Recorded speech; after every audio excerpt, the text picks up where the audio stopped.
Halo, assalamualaikum teman-teman. Selamat datang di podcast kami hari ini. Kali ini kami akan membahas topik yang sangat relevan dan sering menjadi permasalahan di masyarakat, yaitu tentang sengketa tanah. Saya Alfianti sebagai host akan menyajikan berbagai informasi. Namun jangan lupa bahwa kami tidak memberikan saran hukum. Kami hanya ingin memberikan pemahaman lebih dalam mengenai sengketa tanah. Pertama, mari kita definisikan apa itu sengketa tanah. Nah, secara umum, sengketa tanah adalah konflik atau perselisihan yang muncul antara dua pihak atau lebih mengenai kepemilikan, hak atas penggunaan, atau tuntutan terhadap sebidang tanah atau properti tertentu. Salah satu hal yang perlu dipahami adalah peraturan dan undang-undangan yang berlaku di wilayah tertentu. Setiap negara memiliki hukum dan peraturan yang berbeda mengenai kepemilikan tanah dan cara menyelesaikan sengketa tanah. Penting bagi pihak-pihak yang terlibat untuk mendapatkan informasi hukum yang akurat agar dapat mengambil keputusan yang tepat. Nah, menurut kalian itu gimana? Baik, jadi itu benar apa yang telah host sampaikan, karena sengketa tanah bisa menjadi masalah yang sangat rumit dan kompleks. Pada banyak kasus, mungkin diperlukan bantuan ahli hukum atau mediator yang berpengalaman untuk membantu menyelesaikan sengketa tersebut. Tetapi harus tetap diingat, langkah pertama yang baik adalah mencoba mencari solusi baru, solusi damai melalui mediasi atau negosiasi. Nah, bagaimana opini yang telah disampaikan tadi menurut kamu? Saya sangat setuju dengan pendapat saudara Abrar tadi. Penting juga untuk kita memahami berbagai jenis sengketa tanah yang bisa muncul. Misalnya ada sengketa mengenai batas-batas properti, perjanjian sewa tanah, perselisihan antara ahli waris, atau bahkan klaim atas tanah berdasarkan hak adat. Setiap jenis sengketa ini memiliki peraturan dan pendekatan yang berbeda-beda dalam penyelesaiannya. Ya, tentu saja. Dan selain itu, kesadaran akan pentingnya pendaftaran tanah juga perlu ditingkatkan pastinya. Pendaftaran tanah yang sah dapat membantu mencegah sengketa di kemudian hari, karena kepemilikan dan batas-batas properti sudah jelas tercatat. Nah, ini adalah kasus yang menarik untuk kita bahas. Menurut Ari sendiri, apakah ada contoh kasus sengketa tanah yang menarik perhatian Anda? Jadi pada tahun 2019 di Sumatera Utara pernah terjadi sebuah kasus sengketa tanah yang melibatkan dua pihak, yaitu PT Bumi Makmur Sejahtera dan masyarakat adat dari suku Toba. Nari, bagaimana sih latar belakang terjadinya kerusuhan itu?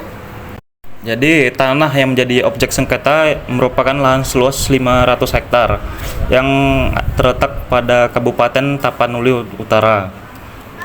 Lahan ini telah menjadi tempat tinggal dan sumber kehidupan masyarakat adat suku Toba selama berabad-abad. Namun pada tahun 2015, PT Bumi Makmur Sejahtera mengajukan klaim atas tanah tersebut dengan dalih telah membelinya dari pihak lain yang juga mengklaim sebagai pemilik sah. Nah, Ri, coba jelaskan sih bagaimana kronologi detail yang terjadi pada sengketa tanah di Tapanuli Utara itu. Jadi begini, Vi. Pada tahun 2015, PT Bumi Makmur Sejahtera mengajukan klaim atas tanah seluas 500 hektar yang telah ditempati oleh masyarakat adat suku Toba. Lalu di 2016, masyarakat adat suku Toba menolak klaim PT Bumi Makmur Sejahtera dan menyatakan bahwa mereka telah menghuni dan mengelola tanah tersebut sejak nenek moyang mereka. Dan di 2017, kasus sengketa tanah ini diajukan ke pengadilan negeri setempat.